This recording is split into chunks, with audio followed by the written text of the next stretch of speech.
The story begins at the end of a game that had consumed 3 long years of the protagonist's life, yet for him, a hardcore gamer from Japan, those years felt painfully short. The ending left him unsatisfied, even insulted, and he dismissed the experience as a trash game unworthy of his dedication. What he truly desired was a challenge that would last at least a decade, something brutally unfair, poorly balanced, and demanding absolute commitment. With that craving in mind, he immediately searched the internet for the most infamous hardcore game imaginable, one known for punishing players without mercy. The moment he finished typing his query, his monitor flickered, and the familiar glow of his room was replaced by the scenery of a vast, unfamiliar landscape. A message appeared from an unknown company, offering him access to a fantasy game of swords and magic that supposedly had no ending at all. Intrigued rather than alarmed, he examined the settings and found the usual difficulty options, easy and normal, alongside a strange third choice labeled Hell Mode. Its description warned that regret would be meaningless, that players would face utter despair, and that leveling would require 100 times more experience than normal mode. Having seen countless exaggerated warnings over the years, he scoffed at the threat and selected Hell Mode without hesitation. He then browsed the available classes: Swordsman, Spear User, Sword Master, Hero, even Demon Lord. One class, however, stood out: the Summoner. Its difficulty rating was inexplicably far higher than all the others, and a note stated that it was still in alpha testing. To him, that only made it more appealing. Smiling at the prospect of exploiting a broken, unfinished system, he chose Summoner, clicked Start, and unknowingly agreed to become a living test subject. In an instant, his body vanished from his room. A lukewarm, oddly soothing sensation enveloped him, but it quickly turned tight and suffocating, as though the world itself were pressing in.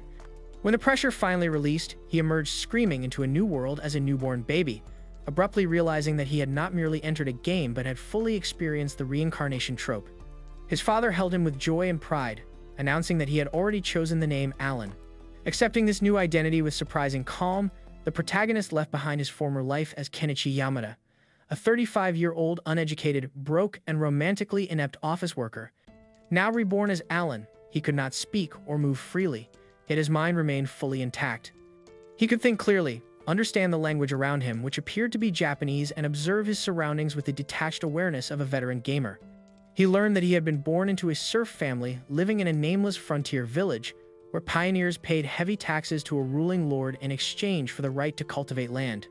His father, Rodin, was a hardworking and honest man, while his mother, Theresia, was gentle, beautiful, and deeply affectionate. Although Alan was currently their only child, he could already tell from their youth and closeness that siblings were only a matter of time. One evening, after Theresia put him to bed and left to eat dinner with Rodin, Alan finally found himself alone and attempted to open his status window. Nothing happened. Despite the comfort of being pampered as a baby, frustration gnawed at him. He could not access his summoner abilities at all. After countless failed attempts, he nearly gave up, but decided to try one final time. A brilliant light suddenly appeared above him, and a book materialized out of thin air. Startled, he screamed, causing his parents to rush in. Thinking quickly, he dismissed the book and pretended to sleep, leaving Rodin and Theresia confused but relieved when they found nothing wrong. Once alone again, Alan sat up and summoned the book once more, finally beholding his grimoire after a full year of effort. His status showed him as a level 1 summoner, and the grimoire explained that his core skills, summon and create, had separate experience bars that leveled through usage. At present, he had 0 experience and could only create rank H insects and beasts, the absolute lowest tier imaginable.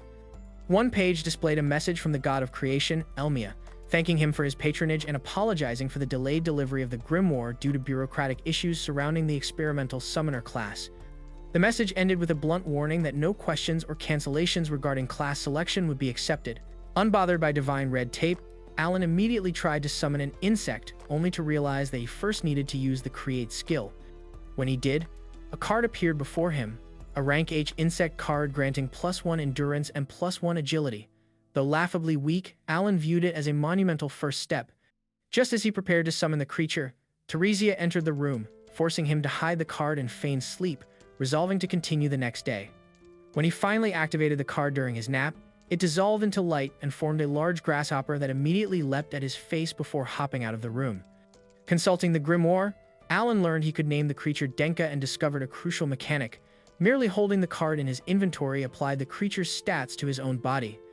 Overjoyed, he shouted, only for the Theresia to rush in and panic at the sight of the giant insect, stomping it flat without hesitation. Over the following days, Alan continued experimenting and created a rank H mouse named Mousy, which, while stupid, at least followed simple commands. He soon realized that although his summons were useless in real combat, he could stock up to 10 cards of each creature type, and the buffs stacked.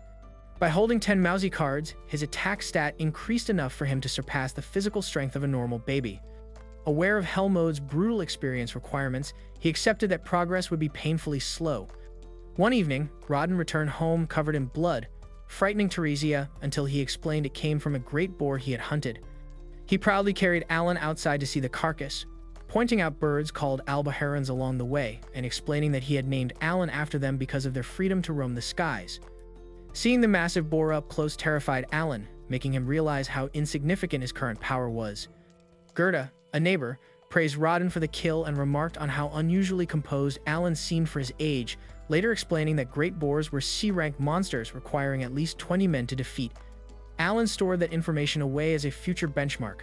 Months passed, and by the time he was nearly 2, Alan reached level 2 inches both summon and create, unlocking expansion level 1, a notes feature, fusion skills, and increased inventory space.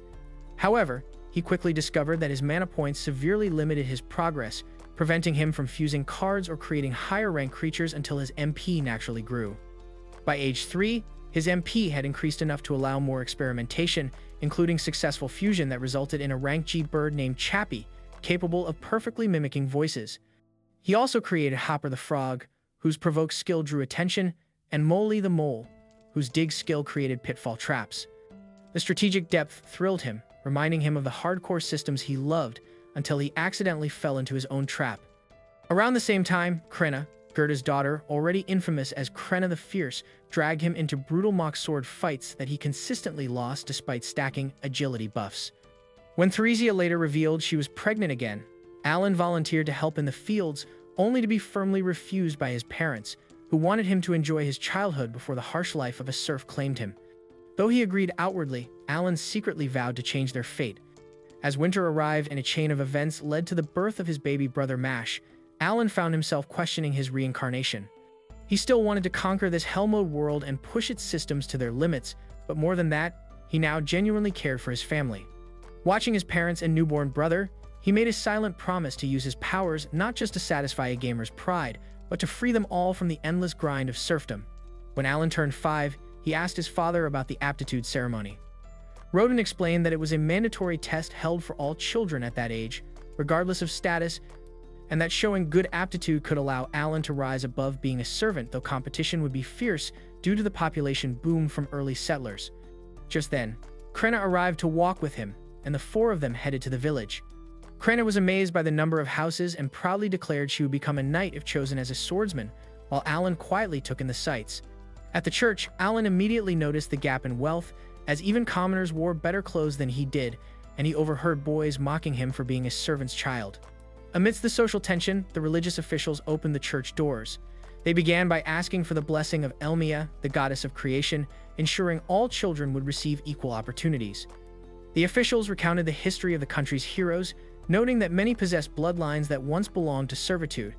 For instance, Claes the Saint was born a humble commoner, and Diverge the Sword King began his life as a mere servant. Hearing this, Alan felt a surge of hope.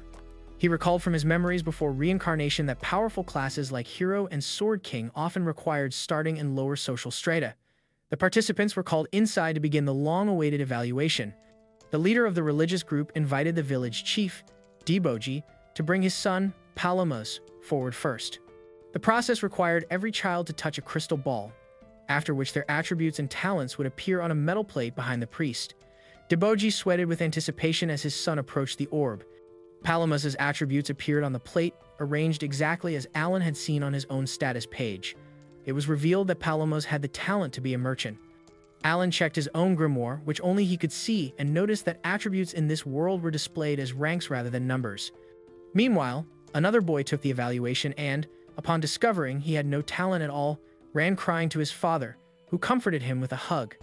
Conversely, a cocky child slapped his own face to psyche himself up before discovering he had a talent for good luck and was an axe warrior. Alan was impressed, noting that this boy, Dogora, had obtained an attribute with a high rank, the first of its kind he had seen. Eventually, only Alan and Krena remained. Eager to finish, Krena ran toward the crystal ball. As she extended her hand, the magical item emitted an extraordinary glow. The metal plate revealed that the girl possessed the talent to become a sword lord, a miracle of rarity. While the crowd was stunned by such power, Krena grumbled, having wanted to be a simple swordsman. Alan finally understood why she had always overpowered him in their play duels. Finally, Rodden's son was called. Without anxiety, Alan touched the crystal ball, expecting to reveal his class as a summoner. However, he was physically thrown backward by a brutal magical force radiating from the item, accompanied by a light twice as intense as Krena's. Rodden, unable to read, ran to ask the priest for the result. Shockingly, the boy appeared to have no talent at all. Where his class should have been listed, the plate displayed a glitch filled with random garbled letters. Internally enraged, Alan cursed the developers for failing to fix such a bug, but Rodden remained calm and ushered his son home. Hours later, they returned to the comforting arms of Theresia and Mash.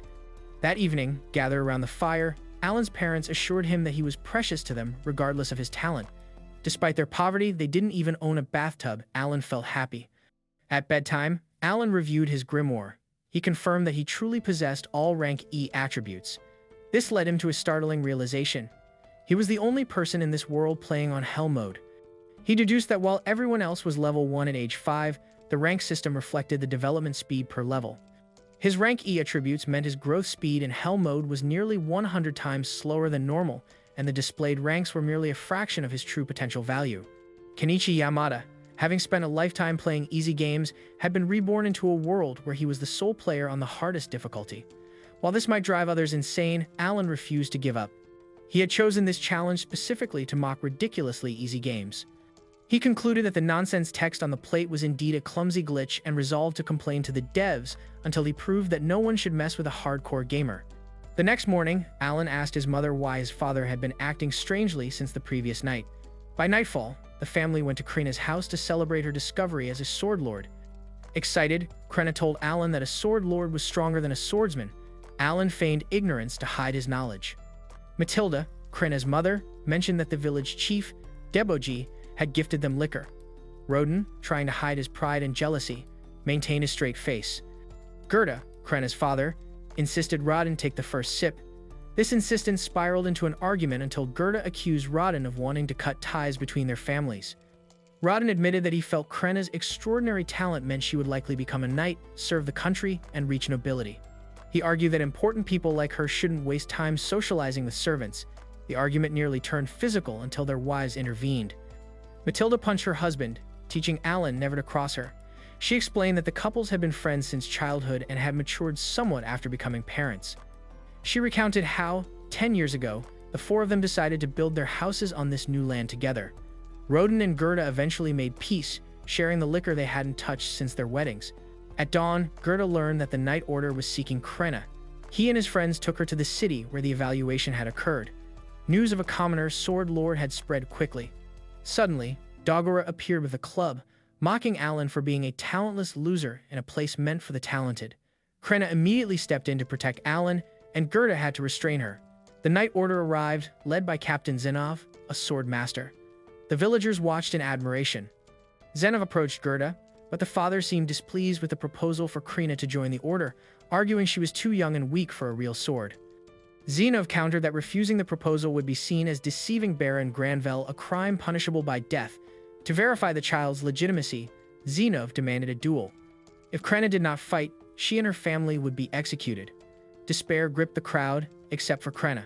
Seeing a sword offered to her, she ran toward it with unbelievable confidence. She was pitted against Vice Captain Lebrand, a lancer. Krena announced herself as Krena the Knight and charged without fear, smiling as if playing. Lebrand blocked Krena's attacks with ease. Dogora watched in awe, while Alan judged that her swordsmanship was already around level 5 from their daily sparring. Lebrand countered, forcing her on the defensive, and a mistimed guard earned her a brutal kick to the stomach that sent her crashing into a brick wall. Gerda rushed forward but was restrained by soldiers, as were Rodden and Alan. Just as defeat seemed inevitable, the Sword Lord rose again. A surge of magical energy rippled outward, making Lebrand's left eye tremble. With strength and speed far beyond before, Krena charged, cleaving his lance in half and nearly taking his head. Zenov immediately ended the duel, declaring Krena the victor. He congratulated Gerda and apologized for his doubts. Later, at the village chief's residence, Zenov revealed he had been dispatched by Baron Granvelle to confirm the Sword Lord rumors. By the Baron's decree, the village would henceforth be known as Krena Village. Zenov explained the order's caution. 3 years earlier, a Sword Lord born to a count had failed to meet expectations and was later reclassified as an ordinary swordsman. The resulting scandal led to a new policy requiring all exceptional children to be reevaluated. He assured Gerda that an instructor would be sent to the village and that Krena could attend the academy once she reached 12. Dagura interrupted to ask whether anyone could enter the academy. Zenov answered calmly that with dedication and proper training, approval was possible. When Krena suggested that Alan could study alongside them, Dagura mocked him again. Krena immediately stepped in to defend Alan, and Alan found quiet amusement in being protected by a 5-year-old despite having the mind of a 40-year-old. Only then did Zenov notice Alan and realize he was Rodin's son. The captain rose and greeted Rodin respectfully, calling him the Boar Hunter, a local legend. He explained that Baron Granvelle greatly favored the boar meat supplied by the village.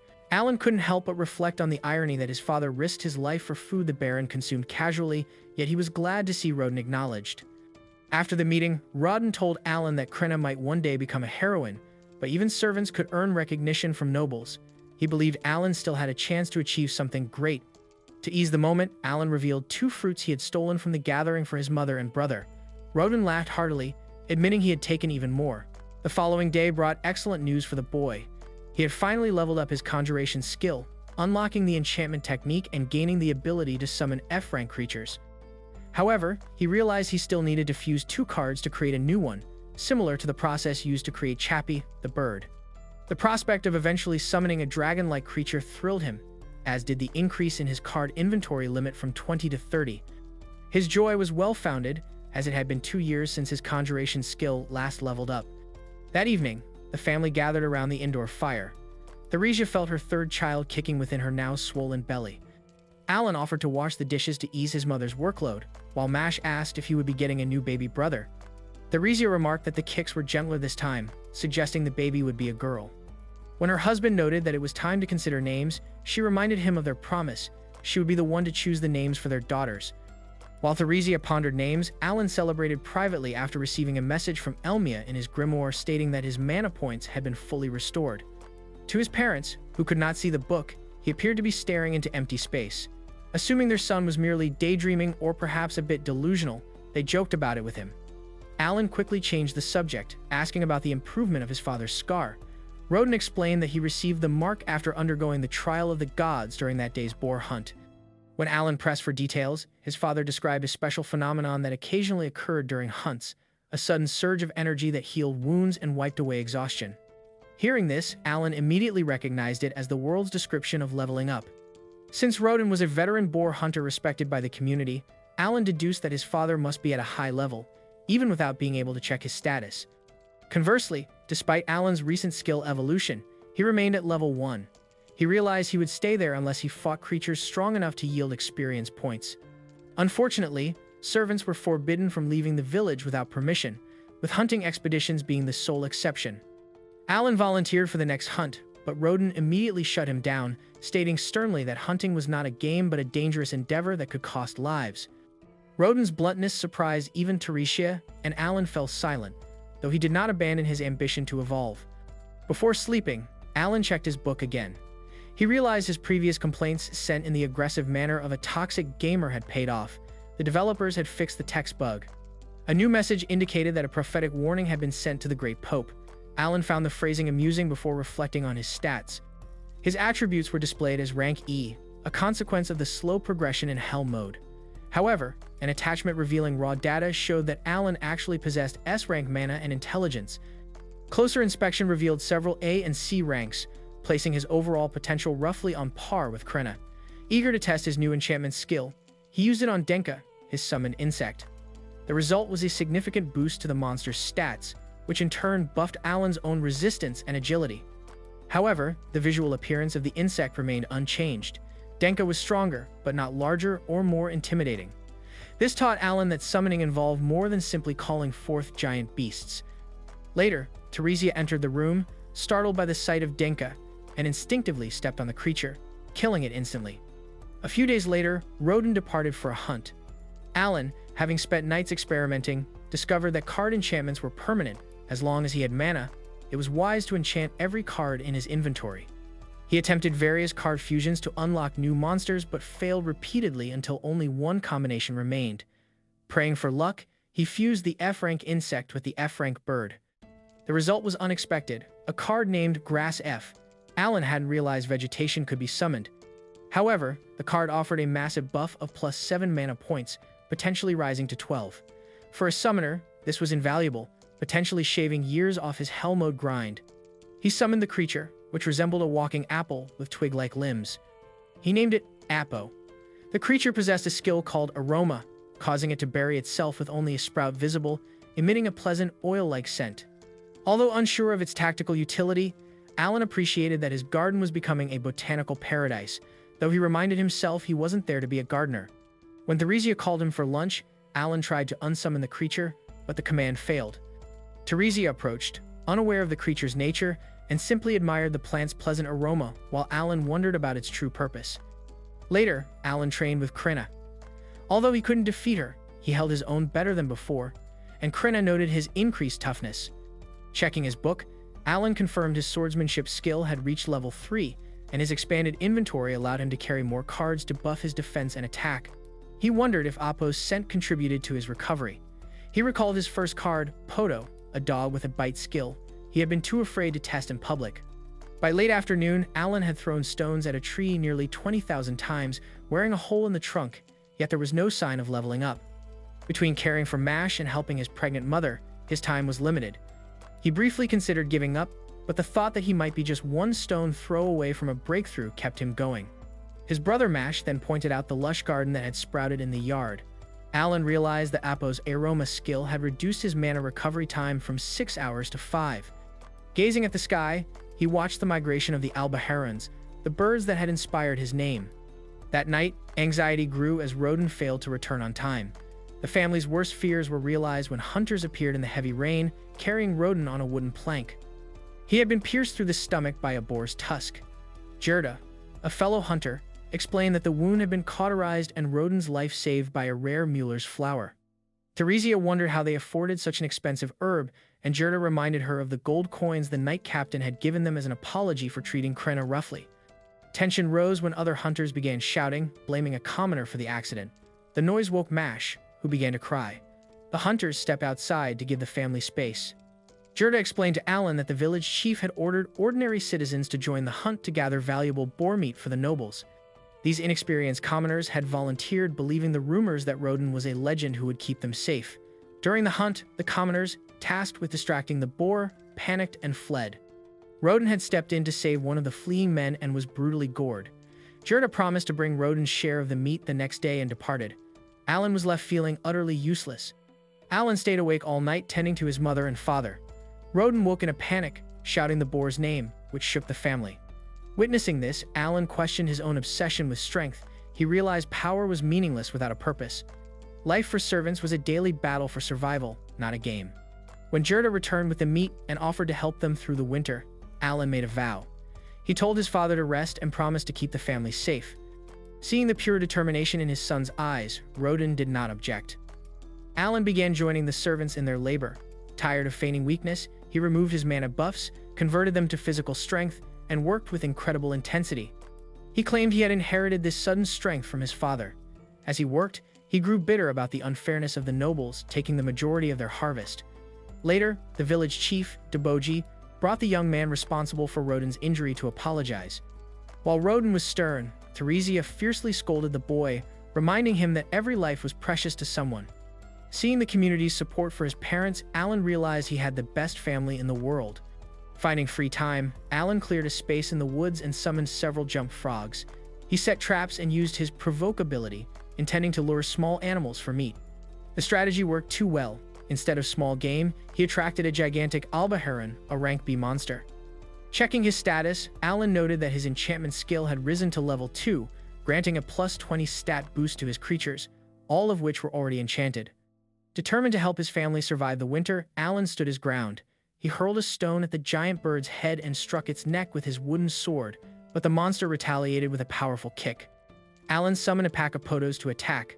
The dogs swarmed the alba heron, dealing some damage, but were quickly defeated. With each summon's death, Alan lost the corresponding stat buffs, leaving him weakened. He charged in for a final strike with his wooden sword, only to take a blow far heavier than the first, leaving him critically vulnerable in the face of the overwhelming enemy. He needs to act quickly to avoid becoming bird food. Seizing the opportunity, he summons 2 leeches that attach themselves to the bird's neck. Although Alan has never tested them before, they possess an energy drain ability as expected, weakening the bird enough for him to stand a chance. Once he frees himself, Alan summons even more leeches and wolves. Through their combined efforts, he is finally able to deal the finishing blow and defeat the monster. Alan can hardly believe it, as this marks his first kill, but his grimoire confirms that the bird is indeed dead, rewarding him with 100 XP. Later that day, Alan returns home with the carcass. His entire family is left speechless, unable to believe he managed to kill such a creature. Alan tells them he happened to catch it off guard while it was distracted. This is mostly true, though he omits the details regarding his summons. Gerda begins inspecting the bird's corpse, wondering how Alan managed to defeat it with only a wooden sword and rocks. He notices bite marks on the bird and questions Alan about them. Alan improvises an excuse, claiming he fought on instinct and did whatever was necessary to survive. Gerda begins picturing Alan biting down on the bird for dear life, but regardless of the method, he admits it is an impressive feat. He congratulates Alan on a job well done and offers to help him bleed and dry the meat since it is his first time. They head over to the drying rack together. The Aldebaran weighs around 60 kilograms, but once bled dry, the weight drops to around 20 kilograms. Furthermore, only about half of the bird's meat is actually edible. While the wings fetch a high price and the creature provides a magic stone, they still must hand over most of the yield to the higher-ups. Alan finds the 60% tax on food unfair, and Gerda agrees, though there is usually nothing they can do about it. However, since Alan's situation is unique, they realize they might be able to negotiate with the chief to keep more than usual. A short while later, both Alan and Gerda head to the chief's office to report the catch. The chief is very pleased until Gerda suggests that Alan should only hand over the wings as tax and keep the rest for himself. This catches the chief off guard. He tries to explain that they cannot do that because the Baron has requested more food than usual this year. Gerda reminds the chief that the only reason Alan was forced to hunt was due to the unreasonable demands that led to Rodin getting injured. He argues that at this rate, Alan's family might starve since they barely have enough to eat. To sell the story, Alan acts as though he is going to faint from hunger on the spot. Feeling guilty but still hesitant to cut the taxes, the chief wavers until Gerda offers to throw in the bird's magic stone to sweeten the deal. The chief eventually agrees to the terms. Alan and Gerda are relieved, but they aren't done yet. Alan asks if this means he can keep all the meat, aside from the wings, from any future birds he catches. The chief is hesitant again, but Gerda reminds him that it is rare for a kid to catch an Aldebaran alone, questioning the odds of it happening again.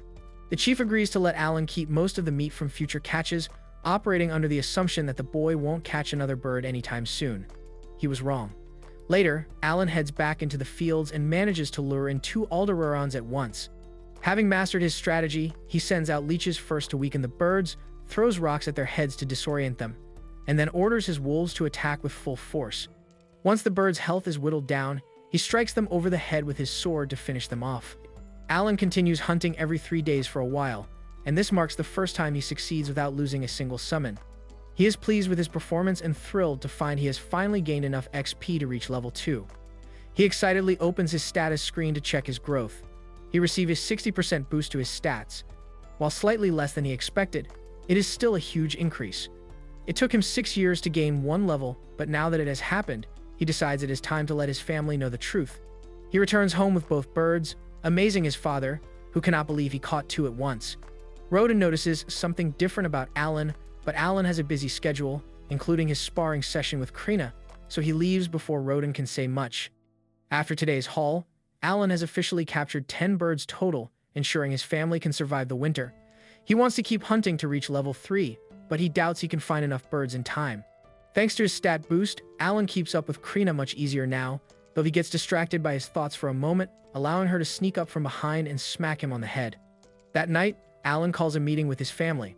Once they are all present, he informs them that he isn't actually talentless. Without revealing the exact details, he explains that as a baby, he received an oracle from the god Elmea. This means he is smarter and stronger than the average person, but he must work 100 times harder than normal to grow stronger. His parents believe him but are devastated, as it sounds like a curse. While they aren't entirely wrong, the difficulty was actually self-inflicted when Alan chose to play on Hell mode. He explains that he was appraised as talentless because his talent was too new to be recognized. His parents are amazed and ask if he has a specific talent, but he tells them he doesn't know what it is yet. He decided against revealing he is a summoner because he is unsure how people would react to his ability to control living creatures. Even without knowing the specifics, his parents are relieved to learn he is talented, as it explains why he spent so much time throwing rocks at trees and hunting monsters. Rodin asks what Alan plans to do from now on, and Alan says he will continue doing his best to grow stronger. His father reminds him to ask for help if he needs it, but advises him not to mention this to anyone else to avoid being mistaken for a false prophet. However, Rodin notes it is likely fine to tell Gerda, as he isn't a snitch, and Rodin desperately wants to brag to his friend about how amazing Alan is. The first snowfall arrives the next day, and Alan begins trading his stockpiled bird meat, with Gerda showing him how the barter system works. Along the way, Alan learns about the social divide between serfs and commoners. Serfs must surrender 60% of their food, while commoners pay a yearly head tax of 1 gold coin. Gerda explains that becoming a commoner costs 10 gold coins per person. With another sibling on the way, Alan calculates his family would need 50 gold coins total. It's daunting, but he vows to achieve it. By the second day, Alan can trade on his own. He learns that 1 piece of bird jerky equals 1 silver coin, and 100 silver equals 1 gold. To reach his goal, he estimates needing the equivalent of 500 pieces of Aldebaran meat, a lot, but manageable over time. At a potion shop, Alan asks for MP recovery items but settles for healing herbs. The clerk recalls selling one at a discount to Gerda during Rodin's injury. Realizing his father owes his life to that kindness, Alan thanks the clerk and gifts him bird meat in return. Later, Alan visits a weapon shop and is shocked to learn that weapons can cost up to 50 gold coins. Outside, Dagara confronts him, attempting to assert dominance. Alan challenges him to a fair fight. When Dagara returns with a club, Alan easily defeats him thanks to his training with Krena. By spring, Dagara begins visiting Alan regularly for training, though he remains far behind. Mash also starts training under Krena. When Dagara attempts a sneak attack, Alan reacts instantly, sending him tumbling. That night, Rodin and Gerda return with grim news. The Baron has increased the hunting quota to 15 boars and ordered commoners to join the hunt again. After past disasters, they strongly oppose the idea but cannot refuse. As tension fills the room, Alan speaks up. He explains that the real issue is not the commoners themselves, but their lack of combat experience. Drawing on countless hours of MMO knowledge, Alan confidently declares that he can make even complete beginners useful. He asks to be put in charge of training the commoners before the hunt begins. The next hunt, Rodin announced to the serfs and commoners that they would adopt Alan's hunting strategy, though he stipulated that Alan was only permitted to observe. Alan, frustrated by his father's stubborn protectiveness, had no choice but to comply. The primary goal was to train newcomers to hunt boars safely, ensuring no one would be injured as Rodin had been in the past. Before setting out, the commoner responsible for Rodin's previous injury apologized, but Rodin dismissed the concern without a grudge, urging the man to focus on the task ahead. Leaving the village for the first time in 7 years, Alan took a moment to admire the distant White Dragon Mountains before reiterating his strategy to the group. As a terrifying C-rank giant boar charged, the plan went into motion. The serfs used spears to tank the beast, halting its momentum. Once immobilized, Rodin and the veteran strike team attacked from the flanks to drain its stamina. Alan watched from a hiding spot, noting that this method utilized bait, tank, and strike rolls effectively without requiring special talents. Once the boar was weakened, Alan signaled the commoners to deliver the final blow. His strategy relied on the veterans doing the heavy lifting, allowing the weaker commoners to finish the kill and gain experience. As the boar fell, the commoners felt the surge of power known as overcoming a trial of the gods, indicating they had leveled up. However, when Alan checked his grimoire, he found he had gained no experience points himself. The system did not reward him for merely observing. While the commoners thanked him profusely, Alan felt the bitter sting of stagnation.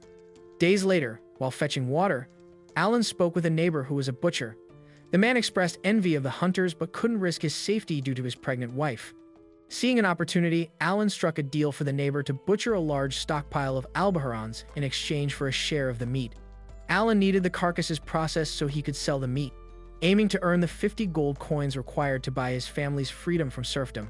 On the subsequent hunt, the team expanded with more commoners. Alan realized that by steadily training new recruits, they could eventually split into 2 hunting groups and double their yield. Although he questioned why the Baron demanded so much boar meat, the strategy continued to succeed.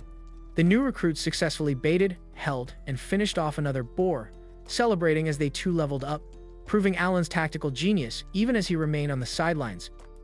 Alan quickly checked his grimoire after the boar fell, confirming his plan had succeeded. His stats had risen, and he had even leveled up. Just prior to the collision, while the boar was charging toward the tank team, Alan had summoned his creature, Denka, directly in its path within his 50-meter summoning radius. Because the boar stepped on Denka, the system registered it as an attack on Alan's summon, which was sufficient to count Alan as a participant in the battle. 3 months later, Alan learned that this world celebrated the new year.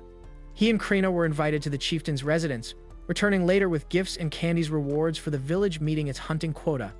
Back home, their families were waiting to feast. Gerda complained that the ceremony was boring, but the family settled in to celebrate.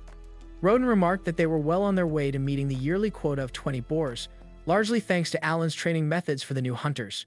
Gerda soon noticed a special bottle behind Alan. He explained it was liquor gifted by the chieftain. Seeing his parents' immediate excitement, Alan decided to set a trap. He feigned ignorance, turning the conversation to spear training with his brother Mash and sister Krena. When his parents finally couldn't take it anymore and fixated on the alcohol, Alan reminded them he was too young to drink it. He then sprang his trap.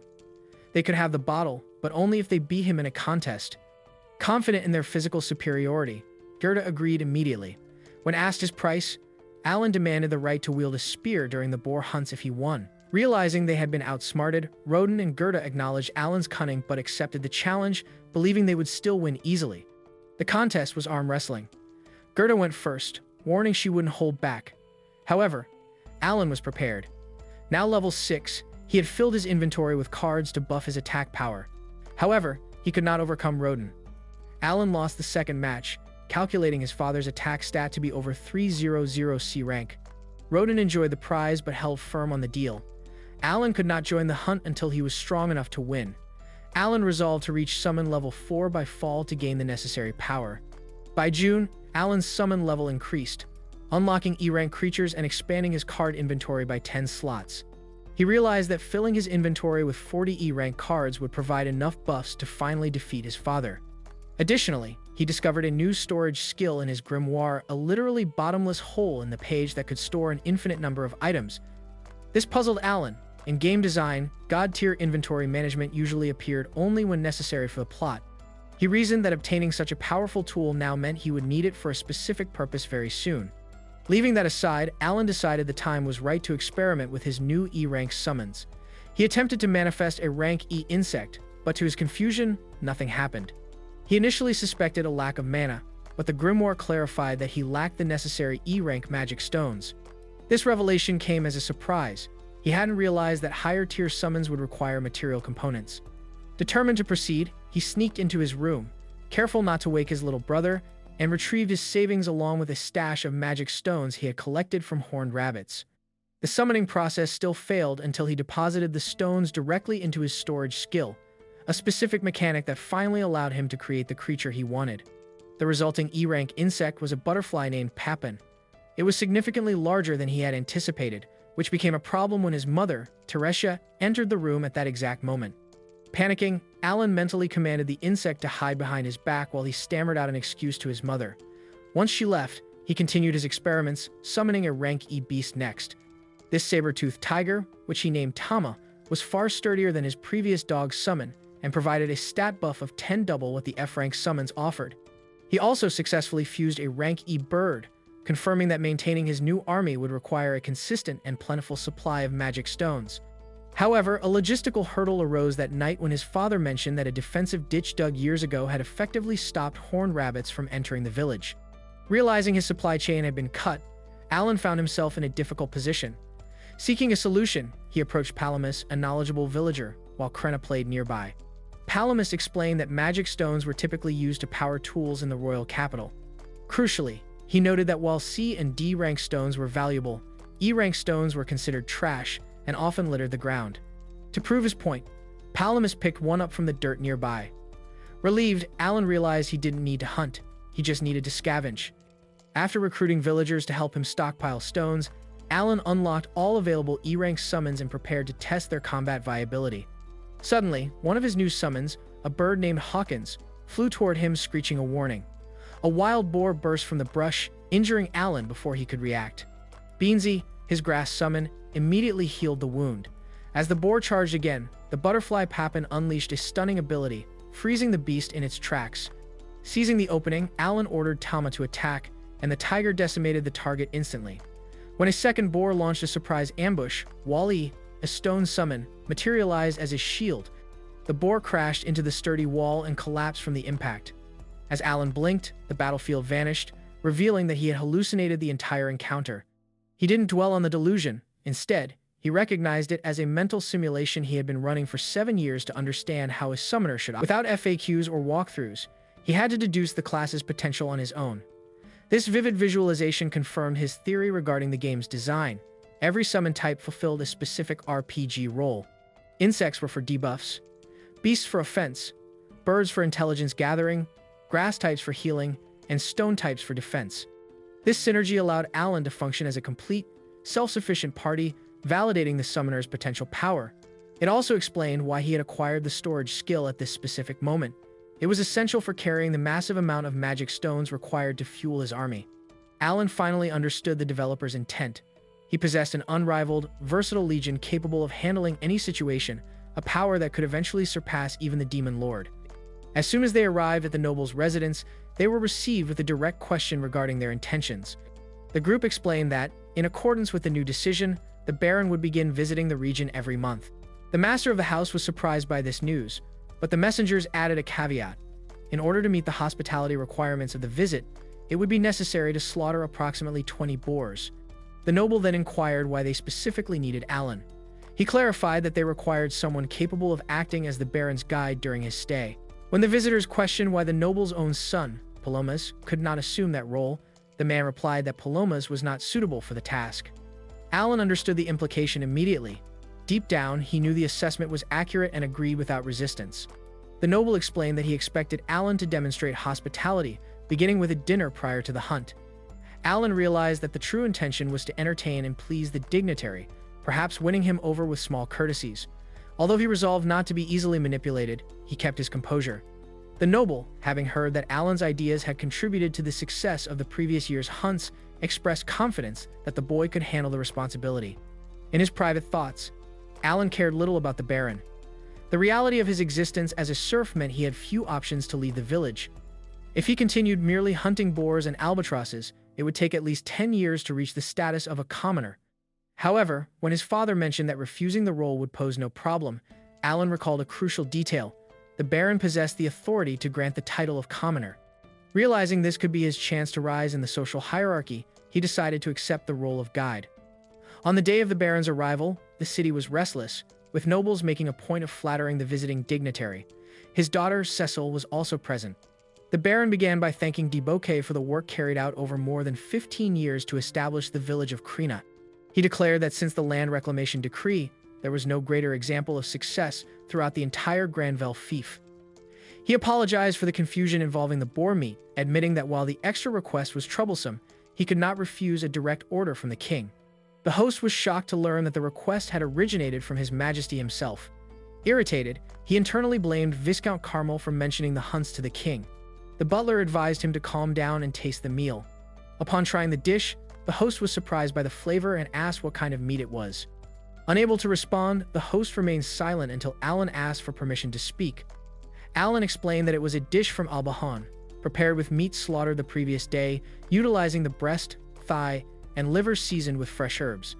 The Baron asked if the boy was the host's son.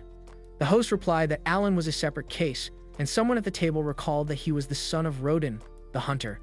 Alan thanked them for recognizing him and confirmed he would serve as the guide.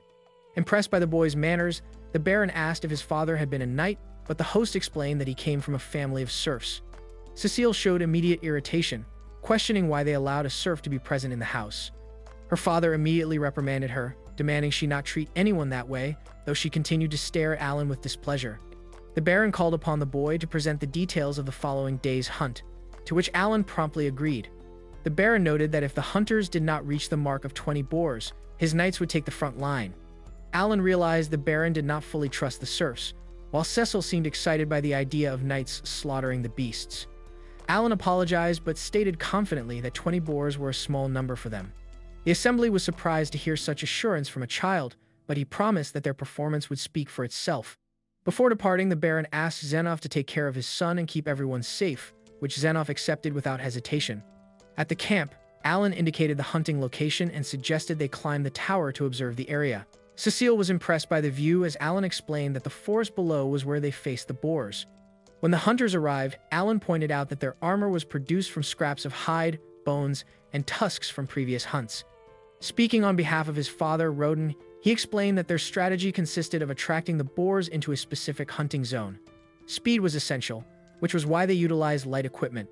The Baron was impressed by the tactical explanation and remarked that he would send a tutor the following spring to help Krena study for the academy entrance examination. Alan acknowledged the offer, though he knew that in the reality of Krena, academic study was a distant dream. Suddenly, a man appeared running, chased by a boar. The group raised their shields to protect themselves, using spears to wound the creature before Rodin appeared to deliver the final blow. The spectators were impressed by the group's coordination. Even without great individual strength, they worked together effectively, proving themselves worthy of being called warriors. Soon after, 2 more boars appeared. While some suggested calling the guards, Alan advised them to wait, explaining that the hunters were trained for this type of situation. Privately, Alan believed that every creature lured in should be killed, as letting one escape was wasteful. Over the past 10 years, he and his father had not managed to eliminate all the animals, largely due to a lack of proper armor. With 60% of the meat collected as tax and the remainder exchanged for basic items, spears were the only equipment they could improve. Yet, by mastering efficient strategies, they were gradually enhancing their resources. After observing the confrontation, someone commented that 17 boars were still missing from the quota. Alan corrected them, stating that only 10 remained, as 7 had already been slaughtered at the end of the previous year. He assured them they would reach the target before the following month. The Baron concluded that his knights would not be necessary. Alan gave thanks, imagining his father's pleasure, and then made 2 requests. The first was authorization to construct 2 shield walls. When the Baron asked if this was for the next hunt or the following year, Alan moved to his second request, permission to acquire goods not available in the village, specifically alcoholic beverages. He explained that he wished to trade for them and distribute them among the servants. When the Baron questioned the reasoning, Alan clarified that with the increasing number of boars being slaughtered, there was a real concern that an abundance of meat might reduce the value of village products. Exchanging part of the meat for imported drinks would help prevent a collapse in the local market. Furthermore, he emphasized that the hunters risked their lives to be effective, and the drink would maintain high morale. The Baron understood the logic and stated he would consider the request favorably. Later, everyone gathered before the Baron. He praised the group's hunting skills, stating that great achievements deserve rewards. He announced that he would grant them the social position of commoner. Excitement rose immediately in Alan's mind. He would now be able to hunt beyond the estate's boundaries. He had dreamed of this moment for years, planning his first destination as the White Dragon Mountains to hunt dragons. The Baron added that all participants who had hunted for more than 10 years would receive the same status and asked them to identify those eligible. Before returning to the residence, the Baron explained that His Majesty wished to promote Krena village as an example to the kingdom. He asked Rodin to recount how the boar hunts had begun. Rodin explained that it started 13 years earlier, in the spring, when around 100 serfs from neighboring villages moved to the region to assist with the reclamation decree. After 6 months of hard labor clearing the forest, disaster struck in the autumn. A massive boar attacked, devouring the wheat and potatoes reserved for winter. Since returning to their former villages was not an option due to hunger, Rodin proposed hunting the boars for meat. Lacking their current weapons and knowledge, the men united using pickaxes and hoes. They managed to bring down a single boar, but the victory cost them a friend. The Baron expressed his admiration, stating they should be proud of overcoming such a trial, even as he offered condolences for the companion who was not as fortunate. He urged Rodin not to blame himself, insisting that the village would never have prospered without his prudent decisions. Rodin then asked if his son could work in the Baron's household. After the butler confirmed a vacancy, the request was accepted. Alan, however, internally recoiled at the idea. He did not wish to work there because he needed to take care of his summons and felt he must find a way out of that situation. Yet, seeing his father so happy, he kept his thoughts to himself. Upon arriving home, Alan bid farewell to everyone. He engaged in one last sparring match with his friend, finally securing a win, and assured her that they would continue to see each other often. His father asked him to work with dedication, calling it the first great opportunity of his life and placing many expectations upon him. Alan served as a physical base, bracing himself so Cecile could climb onto his shoulders to reach a forbidden fruit. Throughout the grueling attempt, he endured a barrage of orders and threats, treated as nothing more than a mechanical support despite the extreme physical toll. Once the fruit was secured, Cecile mocked the achievement and suspiciously questioned whether Alain knew the act was forbidden. Shortly after, Alan was ordered to the market to purchase Papo nuts. Before they could depart, his attention was captured by a shimmering object traversing the sky. When he instinctively called it an aircraft, he was arrogantly corrected. It was a magical vessel. Upon closer observation, Alan realized the technology was far more sophisticated than anything he had ever encountered, surpassing even the legendary descriptions provided by Palomas. However, his amazement was cut short by Cecile's sharp command to focus on the task at hand. As the morning bustle began in the manservant cafeteria, where everyone focused on searching for breakfast, the conversation shifted toward Alan standing with Cecil. Cecile bluntly pointed out that any kindness he received was rooted in pity, leading to a deeper discussion regarding the household hierarchy. Alain learned that if he were a hall boy rather than a manservant, he might endure less abuse. The subsequent explanation revealed a peculiar social structure within the mansion. A distinct line was drawn between those considered blood and those classified as mere employees. Veterans including the butler, the housekeeper, the head chef, and even certain base workers were integrated into the family circle. In contrast, the hall boy were viewed as standard hired help. Alan realized that being treated as family was not a simple privilege but a binding contract of duty and loyalty. This clarity allowed him to understand his father's profound gratitude toward the Baron. The man had not just offered employment but had integrated their lineage into the clan. The fact that employees shared the same meals as the nobles reinforced this bond, though Alan secretly wondered if the Baron was truly kind or a master strategist securing absolute loyalty. Despite his low status, Alain began moving through the mansion with natural grace, earning recognition for his performance. When he attributed his progress to the lessons he had received, the household was surprised by his refined demeanor. Nevertheless, he was quickly labeled as someone lacking inherent talent. Refusing to be underestimated, Cecile revealed he was a 2-star mage, instantly shifting the room's perception. The revelation continued as it was disclosed that Mihai was also part of their group as a swordsman, effectively presenting the framework of a future combat unit. The moment of pride was interrupted when Cecile was reprimanded for excessive bragging. As the youths displayed their talents, Thomas reached a breaking point, admitting he was the only one without a special gift. The Baron intervened, promising to send Thomas to the Noble Academy in the capital to secure a future away from the battlefield. However, Thomas insisted on attending the academic city like Mihai. The Baron's response was direct. Such a place was exclusive to those with proven talent. To soften the blow, the Baron shared that he also possessed no natural gifts and had studied at the Noble Academy, where he met his wife. While the story offered some comfort, the weight of reality remained. Determined to grow stronger, Alan prepared for squad training and visited the Adventurers Guild to register officially. He was rejected due to his age. He was only 8, and the minimum requirement was 12. Undeterred, he used the visit to gather intelligence. He observed mission boards featuring rewards for everything from weak creatures to a rank C orc. When a veteran questioned his presence, Alain asked why the highest rank requests lacked specific target locations. He learned that monster levels were dictated by their distance from the city walls, with the White Dragon Mountains housing the deadliest threats.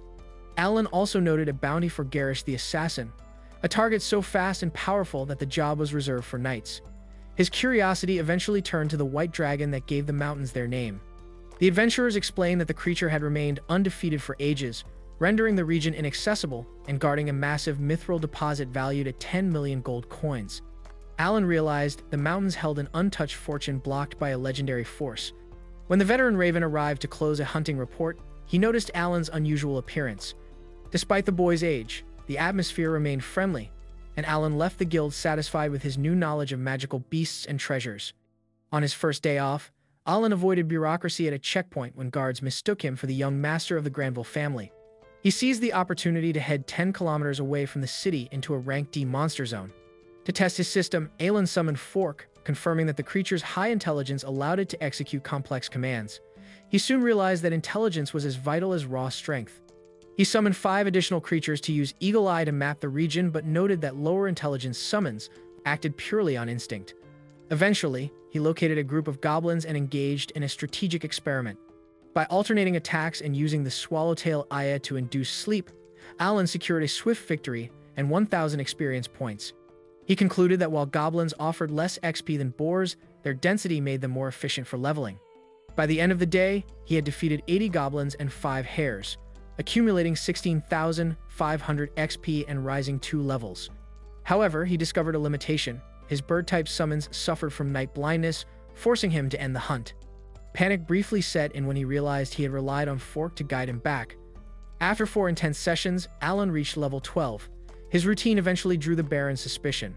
When questioned about his long absences, Alan claimed he was hunting to honor his father Rodin's bloodline. The Baron accepted this but revealed Alan had been under observation, mistakenly believing the boy was domesticating beasts to sell meat illegally. Alan clarified that he only kept the magic stones and discarded the carcasses. This led to a profitable agreement. The Granite family would buy every carcass for 1 silver coin. With official backing, Alan set an aggressive goal of 100 goblins per day. During a subsequent hunt, his radar detected a group of adventurers cornered and gravely injured. Among them was Milsey, who refused to abandon her comrades. To protect his secret, Alan fought without his summons. At level 12, with his attributes exceeding 300 points, he neutralized the threats with raw speed and power. The veteran Raven was on the verge of death with no healing magic available. Alan intervened using the Herb of Life, a rare item generated by his system. The effects were instantaneous, stabilizing Raven and shocking the group. When Alan casually handed a second herb to the injured Rita, the adventurers were stunned by the display of wealth. To them, it was a priceless treasure. To Alan, it was a rechargeable resource. Raven attempted to offer a formal debt of gratitude, but Alan dismissed the ceremony, stating he had a hunting quota to meet.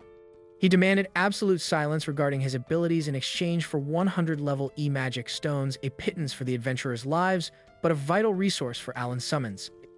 As he departed, Alan analyzed the data.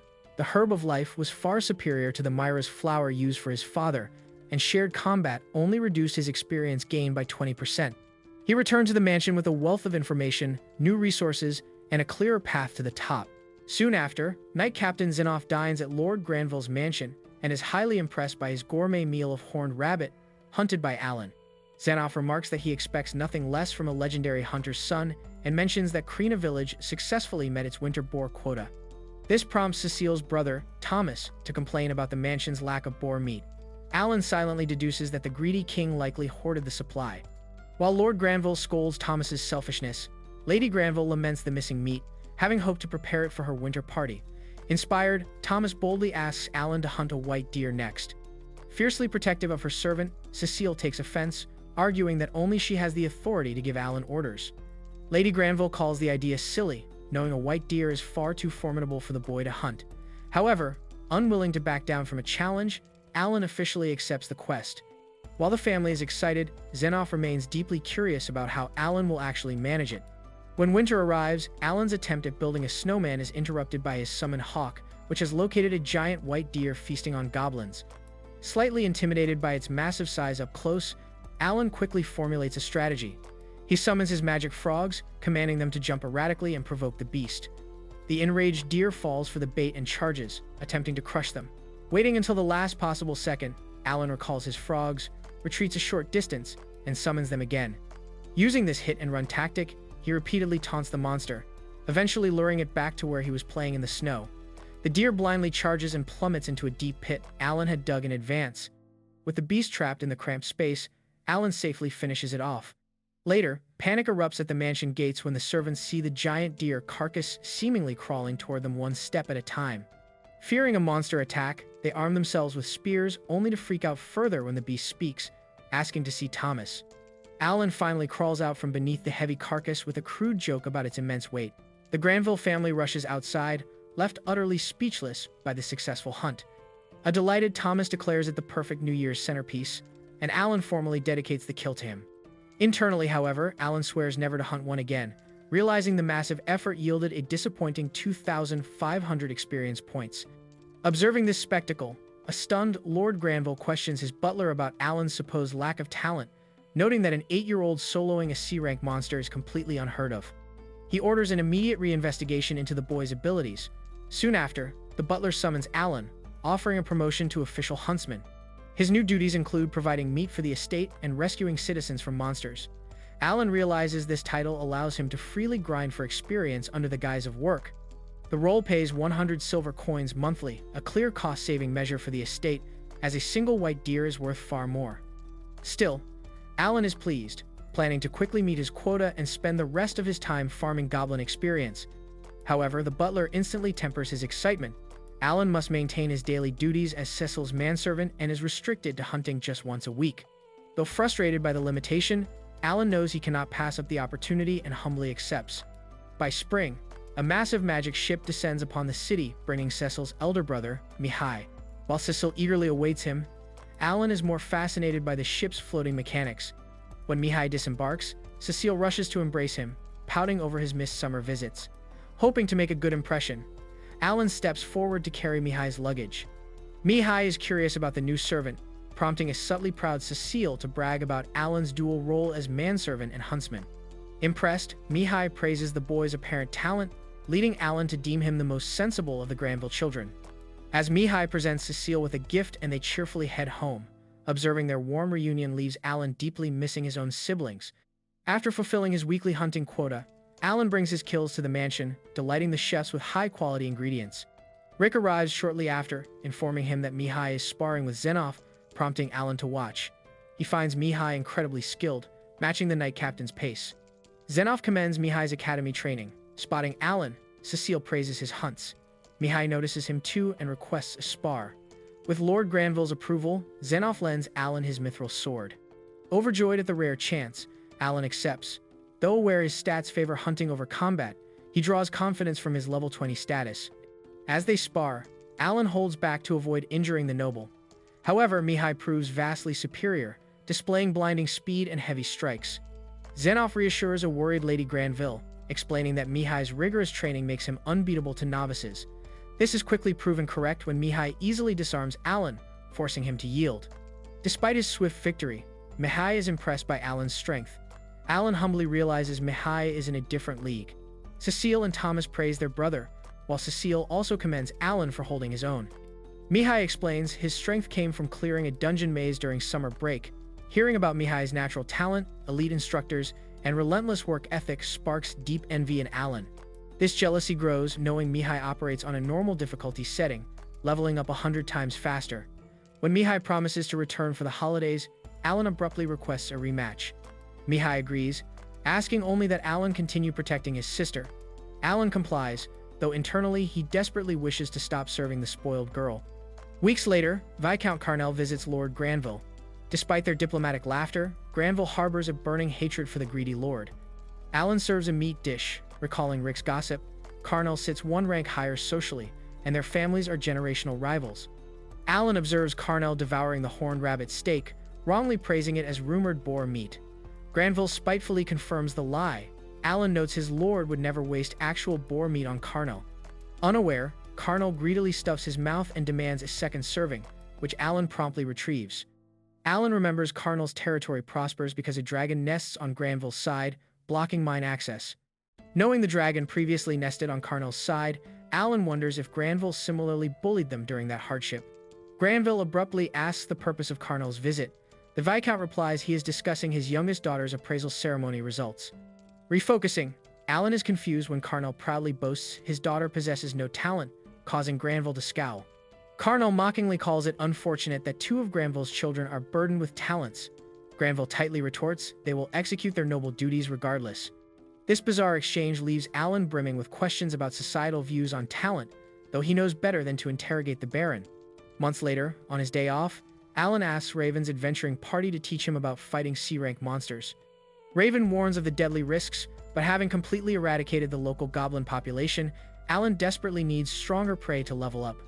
After purchasing a beginner's Spider-Man cape, Alan returns to the hunt. His hawk locates a sleeping C-rank orc, and Alan orders his summoned saber-toothed tigers to execute a coordinated ambush. The resilient orc counterattacks fiercely, destroying several tigers. Refusing to retreat, Alan continuously summons replacements until he defeats the beast. Thrilled by the victory and his new C-rank magic stone, Alan realizes he must train incredibly hard to defeat such monsters in direct combat without elaborate traps, especially if he intends to catch up to prodigies like Mihai. Suddenly, his hawk alerts him to a giant armored ant. Alan attempts another tiger ambush, but their fangs fail against the dense exoskeleton, wiping them out. Shifting tactics, Alan uses summoned butterfly's powder to sleep the insect, then stabs its vulnerable underbelly. To his dismay, the iron-like belly wakes the ant prematurely. After a frantic struggle of repeated attacks, Alan barely kills the beast. Though it yields massive experience points, the grueling fight cements his need for vastly superior equipment. Suspecting physical weapons are insufficient, Alan realizes his rapidly growing intelligence stat might finally be high enough to learn magic. Capitalizing on a favor granted for his one-year anniversary as a manservant, Alan requests to sit in on Cecile's private magic lesson. Cecile openly doubts the idea's merit. When the tutor invites questions, Alan immediately asks if he can cast spells. Cecile quickly dismisses him, reiterating that lacking innate magical talent makes spellcasting impossible. The tutor, however, decides to humor the boy with a standard test. He instructs Alan to place his hands near a magic crystal, explaining that a glow indicates casting ability. Harboring high hopes for a magical breakthrough, Alan eagerly complies. When the crystal remains completely dark, a crushing wave of disappointment washes over him, leaving him feeling utterly inadequate and defeated.